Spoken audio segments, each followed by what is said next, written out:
Creo que, bueno, está siendo para todos una sesión intensa, no solo por los horarios que llevamos, sino porque evidentemente nos estáis no solo compartiendo experiencias, sino que nos estáis dando elementos de motivación, de inspiración y bueno, para eso tenemos ahora esta sesión de diálogo, ¿no? En estas jornadas que, bueno, el hilo conductor son esas infraestructuras y equipamientos que permiten el desarrollo de esas otras facetas del museo. Está claro que hemos hablado de proyectos arquitectónicos que esa transformación la entienden como un cambio de sede, una ampliación, una reforma, un traslado, pero también hemos hablado mucho de proyectos de museografía que están íntimamente vinculados a esos edificios, que son proyectos de renovación museográfica o de actualización de discursos, por incorporación de piezas, por cambio, por medidas de accesibilidad. En este sentido, creo que han salido muchas palabras a lo largo del día. Evidentemente, planificación creo que es el punto de partida para todo, esa planificación de los programas arquitectónicos, de colecciones y expositivos, pero también el programa institucional, que es un poco el motor de cambio para ese cambio de visión, ¿no? Que es el que plantea pues, estas grandes reformas que luego se visibilizan en las infraestructuras y equipamientos. Para mí era muy importante, como bueno, en mi condición de arquitecta y de conservadora de museos, el que también evidenciáramos pues, esa necesidad, cómo os planteáis el trabajo entre los equipos de museo y los equipos de arquitectura, porque evidentemente esto es un trabajo en el que cada uno tiene su especialidad, pero es fundamental esa comprensión mutua y el saber hasta dónde llega el trabajo de cada uno, ¿no? Lo planteo como una pregunta general, pero evidentemente tenemos también en el público muy afortunados, especialistas y compañeros que podrán enriquecer mucho el diálogo. Gracias. Bueno, así para romper el hielo, Aurora, yo creo que en el caso del arqueológico, pues fue clave la coordinación, la comunicación y el establecimiento de unos protocolos de trabajo muy claritos desde el principio y la asignación de responsabilidades y de las figuras, ¿no? El coordinador, ¿no? Tenía una serie de responsabilidades, de tareas, el conservador de determinada unidad, ¿no? La dirección, el diseñador, la empresa, es decir, esa definición de papeles y responsabilidades y unos protocolos de trabajo muy ordenados, ¿no? Con unos hitos, ¿no? muy claros, yo creo que en este caso nos ayudó muchísimo porque el trabajo era ingente y yo creo que sí que hubo una muy buena comunicación entre los equipos de diseño y los equipos del museo, ¿no? que trabajan las colecciones, y yo creo que pues, es un poco de perogrullo y de sentido común, pero sí, sin duda, comunicación y coordinación.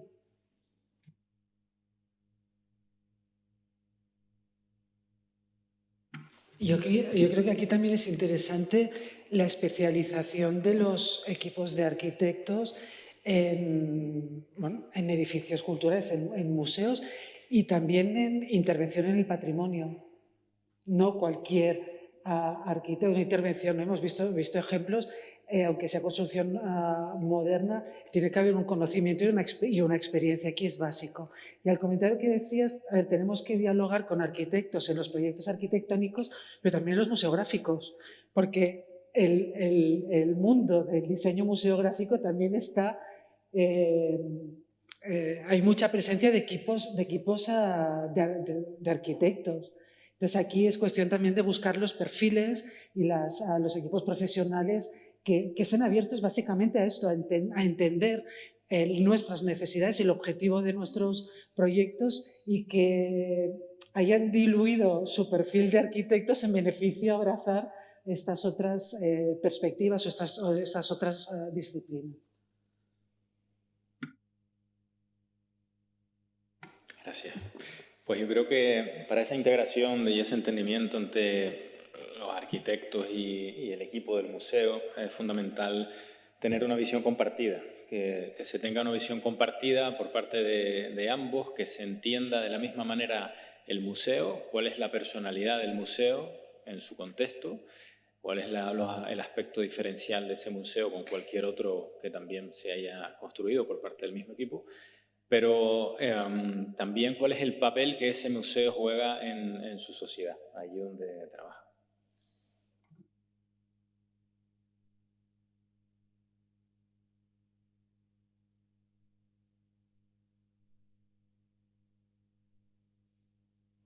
¿Hay alguna pregunta? Porque yo tengo muchas, ¿eh?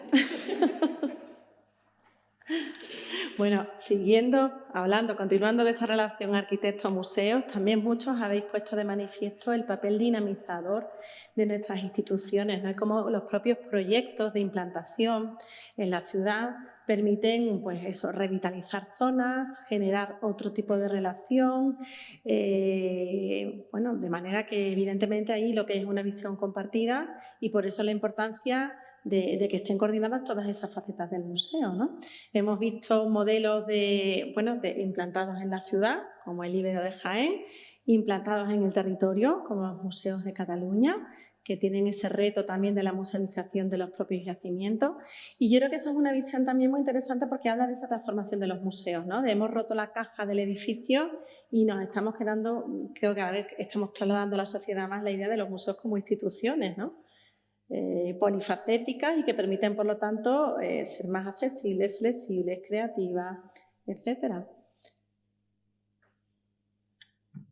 Sí, efectivamente, los museos están tomando una dimensión muy distinta a la que hemos conocido hasta ahora y hay que salir de la caja, que dices tú.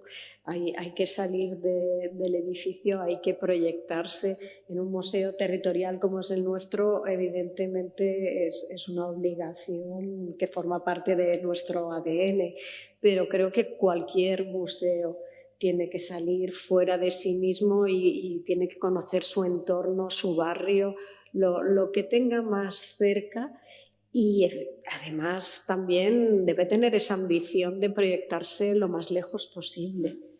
Ambas son compatibles. Creo que todos los museos que se han planteado, que se ha presentado aquí hoy, hemos coincidido en que precisamente la arquitectura puede ser un fenómeno fundamental para la ubicación del museo y cómo el museo puede ser aceptado en la ciudad. Y casi todos los museos han creado en su entorno una apertura hacia el espacio público. En el caso del Museo Ibero, como hemos visto en otros museos, mucho del terreno que es propiedad de la administración, que forma parte de la instalación del museo, se ha abierto al público. Y fue una vocación desde el principio que no se cerrara, que no hubiera una verja, que no hubiera una valla, que no hubiera nada que cerrar ese espacio público. Precisamente porque quizá desde un punto de vista social, el museo, a pesar de que yo lo he contado como que fue una movilización ciudadana la que hubo para que se creara, también hubo un sector muy importante de la sociedad de Jaén que estaba totalmente en contra. Evidente porque se perdía un espacio especulativo muy importante. Entonces eso también hay que tenerlo en cuenta. Uno de los aspectos que más influyó también en la aceptación progresiva del museo en la ciudad fue precisamente su apertura. Generó un espacio público muy adecuado, porque la zona donde está ubicada es una zona muy densamente poblada, es justamente el centro moderno de la ciudad, donde no hay prácticamente ningún espacio público y el museo se ha convertido en un lugar de encuentro dentro de esa área ciudadana. Una plaza abierta a la ciudadanía que genera un movimiento social importante, donde muchísima gente joven que a lo mejor no entra al museo, que es otro tema que habría que hablar, pero que sí se acerca al museo porque nada más que las cristaleras pues le motivan para bailar, para crear coreografías, para reunirse, para hacer actividades que nos piden autorización para realizarlas. Genera una vida ciudadana que antes no existía porque Jaén está muy densamente construida en esa área urbana. Yo creo que el museo puede servir muy bien para crear esa ciudad y conseguir que la gente se acerque al museo a pesar de que haya un sector importante que no esté muy conforme todavía con la institución, en gran medida por nuestra culpa también. Porque esta mañana también se decía que hay muchas veces hay una pérdida de imagen por la tardanza que tenemos en crear nuestras instituciones. Esto se ha comentado aquí esta mañana y tienen razón.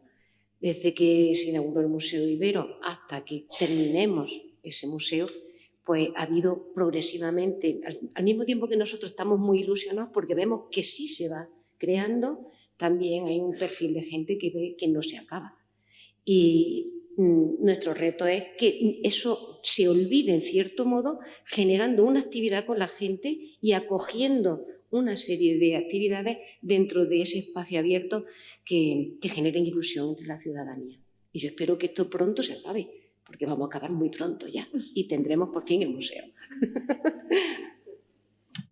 En nuestro caso, bueno, dentro del corazón de Madrid, cerca de la Puerta de Alcalá, ¿no? En este barrio, ¿no? de Retiro tan concurrido, con tanto tráfico, nuestro pequeño jardín es como una pequeña isla, ¿no? Una pequeña isla de paz y tranquilidad, pero es muy interesante este concepto, ¿no? de espacio público, y nosotros lo cuidamos mucho. En la reforma también se incluyó, ¿no? esa ordenación del jardín, cuidar los senderos, los banquitos, ¿no? Por la mañana hay mucha gente leyendo, entonces dentro de este, ¿no? caos del centro de Madrid es como una pequeña isla de paz, y tratamos un poco de favorecer esa programación también ahí en el jardín, porque es un espacio maravilloso, claro, rodeado por una verja histórica maravillosa también, con única entrada al recinto. Nuestro jardín de las arqueólogas también es un espacio que queremos mucho y que cuidamos mucho en el museo.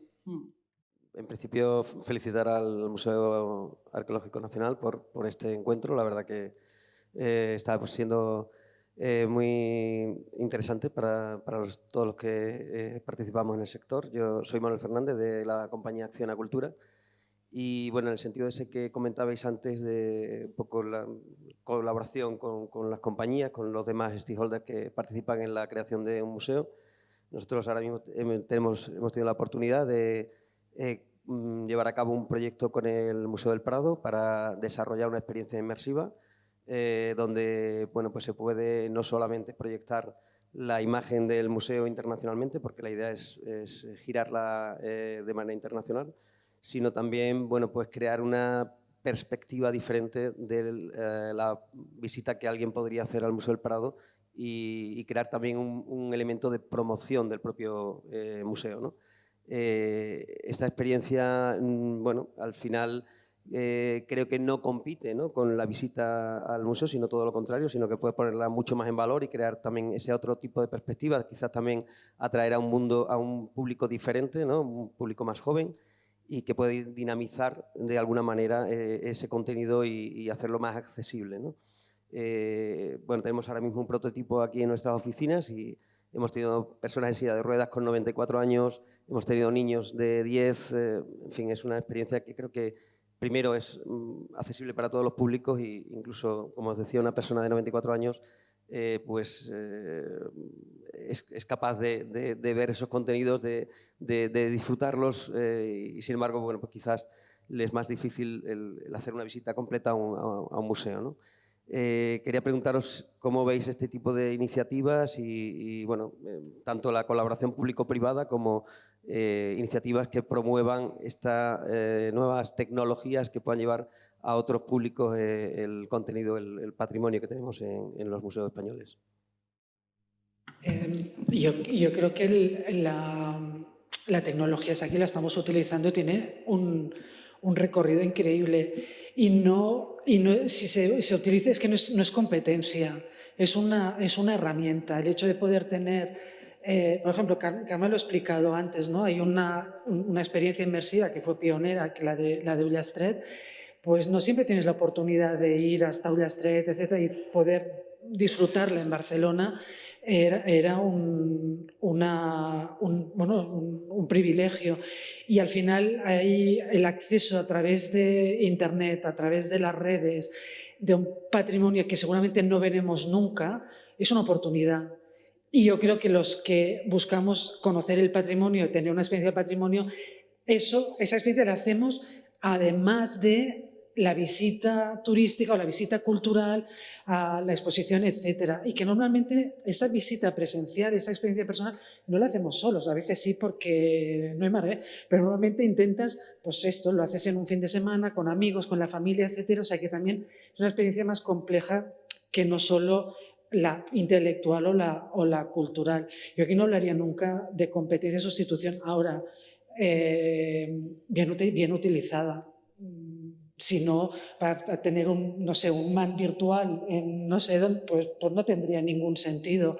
Ahora, tener cartas de presentación que lleguen más allá, aparte, con idiomas, con miles de herramientas de accesibilidad, es una oportunidad. Y es cierto que también es un sector en que hay fórmulas de colaboración público-privado, inversiones compartidas o vías subvenciones que a veces las administraciones no podemos conseguir, pero que en cambio las empresas sí que pueden conseguir, que es más visible o es más evidente que en otros temas, por ejemplo, en la restauración del patrimonio o en la intervención que sean en temas de arquitectura. Pues yo por mi parte son dos cuestiones, ¿no? Por una parte, en general, la colaboración público-privada, pero yo creo que hoy está a la orden del día en los grandes museos, en los pequeños museos y en los medianos, en todos los museos, ¿no? Es absolutamente imprescindible. En nuestro caso, gracias a la colaboración público-privada, podemos producir exposiciones, podemos celebrar encuentros magníficos, podemos restaurar colecciones que de otra manera sería imposible y tenemos afortunadamente unos patrocinadores magníficos y unos patronos magníficos que nos apoyan y gracias a esa colaboración público-privada podemos sacar adelante la programación. Eso por una parte. Con respecto a la tecnología y las experiencias inmersivas, pues yo creo que hay de distintos tipos, ¿no? Mejores, peores, hay un poco distintas posibilidades.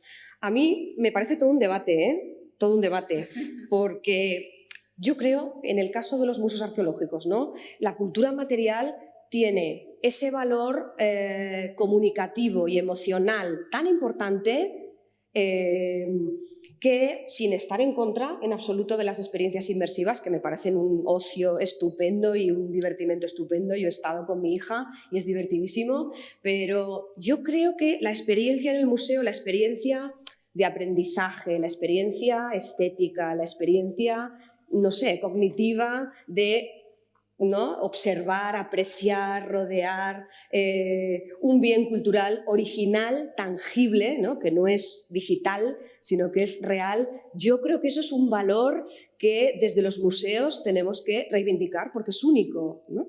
Entonces, por supuesto, sin renunciar a los recursos tecnológicos que están ahí, son magníficos, y a las experiencias inmersivas y realidades aumentadas. Nosotros con Samsung, que es nuestro patrocinador tecnológico, estamos ahora trabajando una realidad aumentada. Por supuesto, ¿no? El mundo va por ahí, pero yo creo que desde el museo, y en el caso de los arqueológicos, creo que tenemos que seguir reivindicando, ¿no?, la potencia de la colección y todo el poderío comunicativo, ¿no?, sensitivo, emocional que tiene una colección de bienes arqueológicos bien expuesta, con recursos, por supuesto, y con unos buenos contenidos. Ya me callo. No, estoy completamente de acuerdo contigo. Lo que nosotros hemos hecho y desarrollado es una experiencia diferente. Es decir, para mí no tendría sentido mostrar el mismo museo que puedas ver aquí virtualmente, porque lo podrías ver en un recorrido virtual por internet. Es decir, no tendría sentido, ¿no? Yo creo que al final es trasladar un lenguaje diferente con una experiencia diferente a la que podrías tener en el museo, ¿no?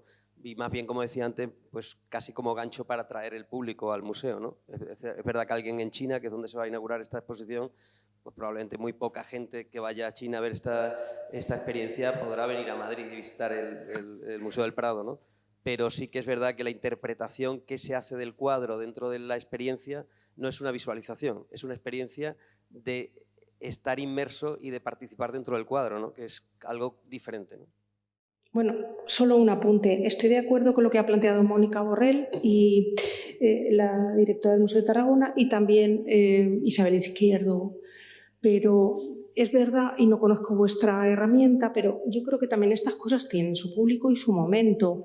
A lo mejor para interpretar el patrimonio, para gente con, no sé, como tú has puesto el ejemplo, por ejemplo, de China, ¿no?, de gente que sabes que no va a poder venir o... Bueno, yo creo que puede ser a lo mejor emplearlo en un momento determinado para algo determinado. Eso sí que puede ser muy útil, a lo mejor para hacer accesible el patrimonio a gente que no puede. Pero es verdad que los museos pequeños lo tenemos más complicado para eso. Ya dejo hablar a quien ha pedido la palabra. Hola, buenas tardes. Yo soy Rocío, soy estudiante del Máster de Estudios Avanzados en Museos y Patrimonio de la Universidad Complutense de Madrid. En primer lugar, me gustaría darles la enhorabuena, no solamente por sus intervenciones, sino también por todo el trabajo que han realizado en sus respectivos museos, porque bueno, al final todo es en favor de la cultura, de la conservación, la protección y difusión de ese patrimonio que, como ha dicho Isabel, es común y es de todos, y además el acceso a la cultura pues es un derecho. En segundo lugar, y ya que ha salido el tema de los tipos de público que pueden visitar un museo, el tema de la accesibilidad, me gustaría resolver una curiosidad sobre un tema que creo que todavía no ha sido lo suficientemente tratado en aspectos museológicos, museográficos y de rehabilitación de espacios y centros culturales, y es el de la inclusión del público neurodivergente. Como todo el mundo sabe, las personas autistas o con TDAH tenemos necesidades muy especiales, necesitamos unos estímulos determinados, separaciones, por ejemplo, de temáticas por colores, por simbología o incluso textos adaptados para poder mantener la atención, recursos que nos produzcan curiosidad para poder disfrutar verdaderamente de la experiencia museística. Y me gustaría verdaderamente saber cómo han afrontado, bueno, me gustaría saberlo de la mano de profesionales, cómo han afrontado ustedes todo este tema de la inclusión de las personas neurodivergentes en la museografía de sus nuevos espacios. Muchas gracias. En el caso del Museo Arqueológico Nacional era verdaderamente una asignatura pendiente, porque todos estos temas de accesibilidad física, sensorial y también digital sí que fueron trabajados en la reforma, pero este aspecto de la accesibilidad cognitiva, que es el más complejo, porque las actividades, yo no soy especialista en el tema, pero nuestro departamento de difusión sí que está trabajando con asociaciones especializadas, vamos de su mano absolutamente, y todas las actividades que estamos poniendo en marcha tienen que ser con grupos reducidos, con un cierto, no digo aislamiento, pero con un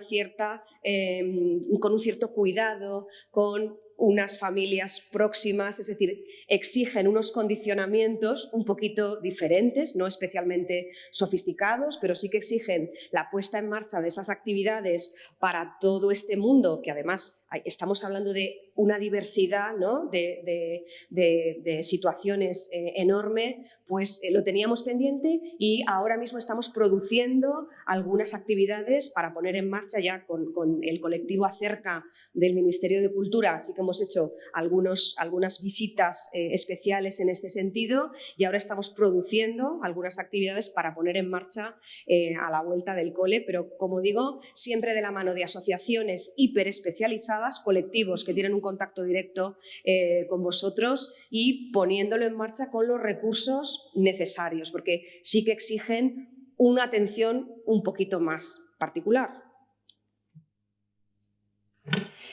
Por parte del Museo Ibero, aunque no estamos todavía terminados, pero tenemos exposiciones temporales constantemente, modificándose, muchas de ellas, y sí que estamos trabajando en esa línea.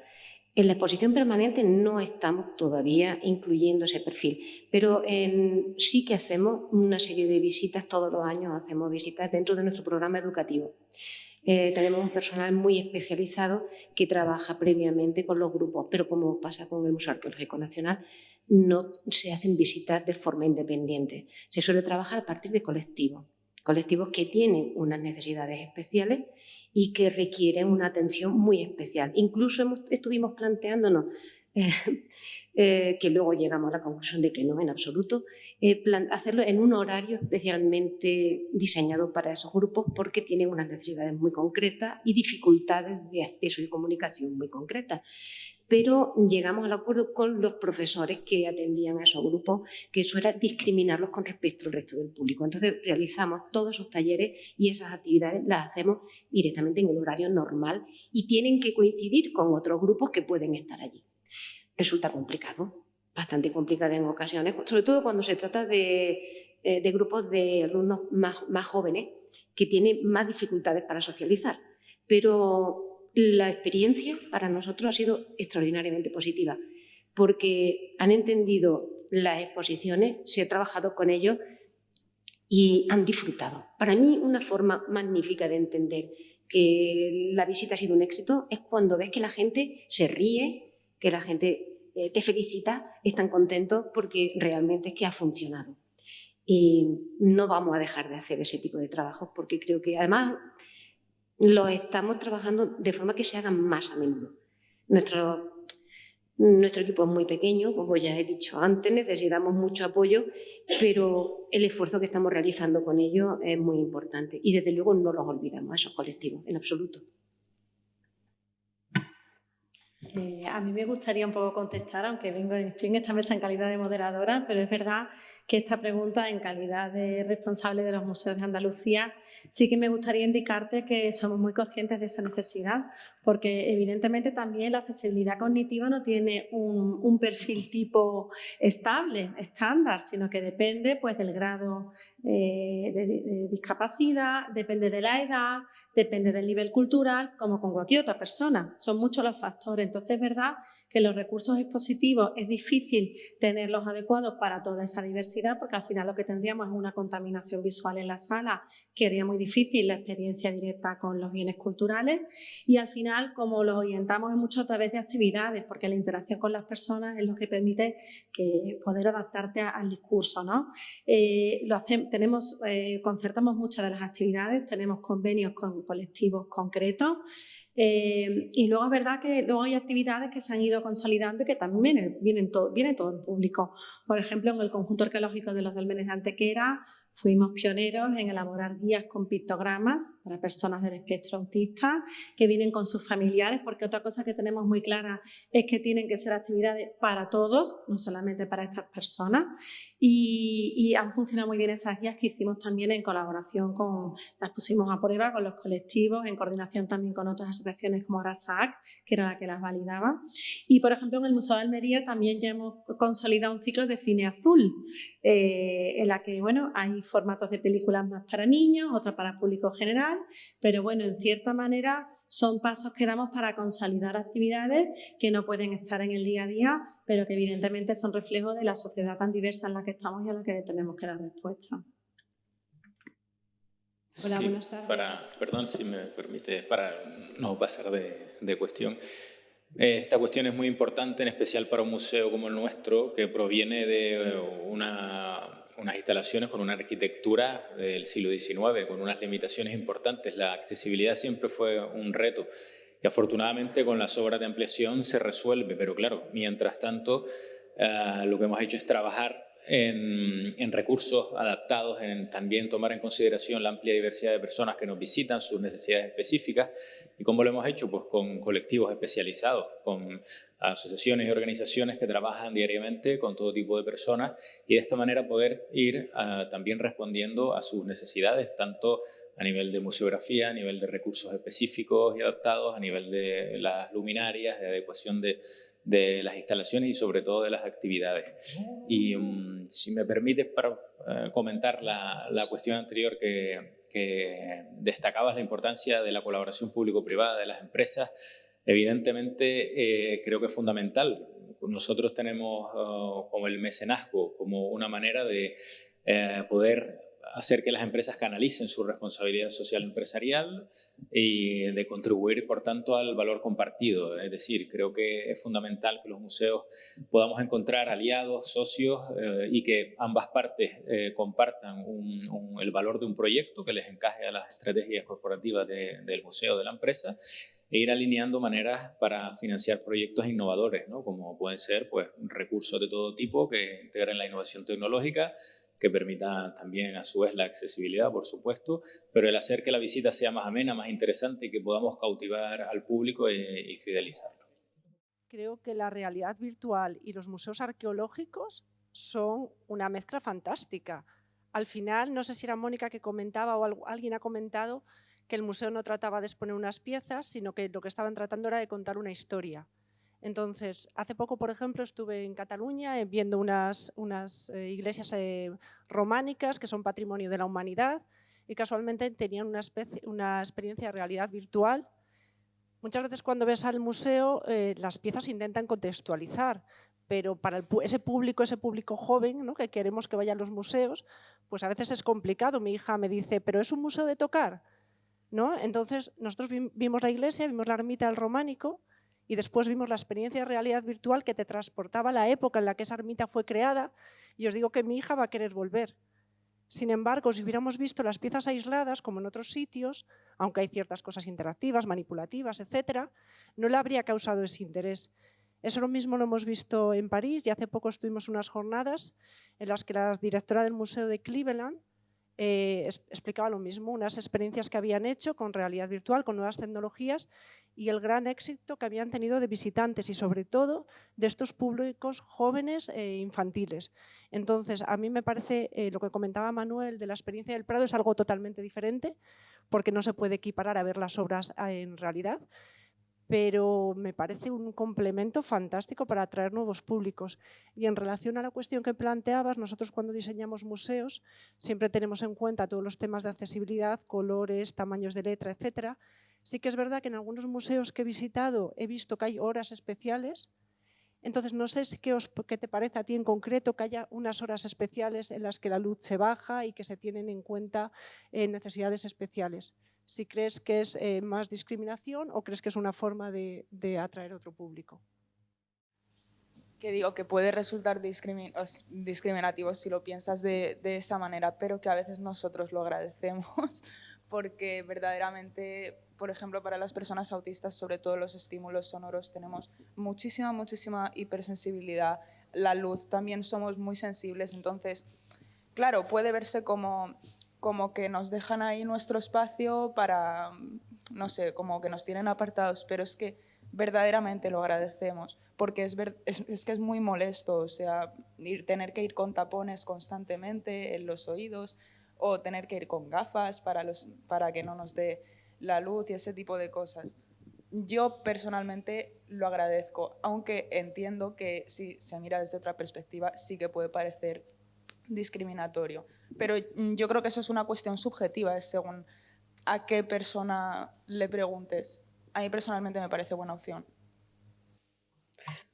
Pues muchísimas gracias. Yo creo que es un camino, ¿no?, en el que tenemos que seguir avanzando y recorriendo. Y si le parece bien a la directora, yo creo que si no hay ninguna intervención más, Antonio.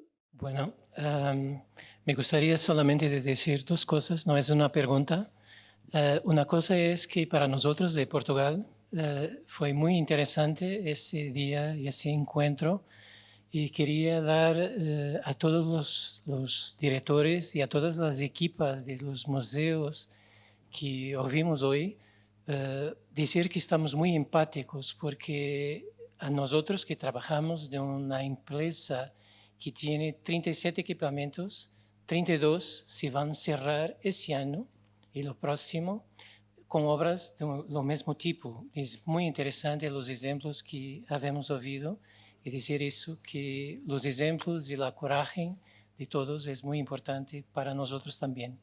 La segunda cosa era para complementar también a Isabel Izquierdo y toda la equipa del arqueológico por la forma como nos recibieron y todos los pequeños gestos que tuvieron para con nosotros. Era solamente eso que quería decir.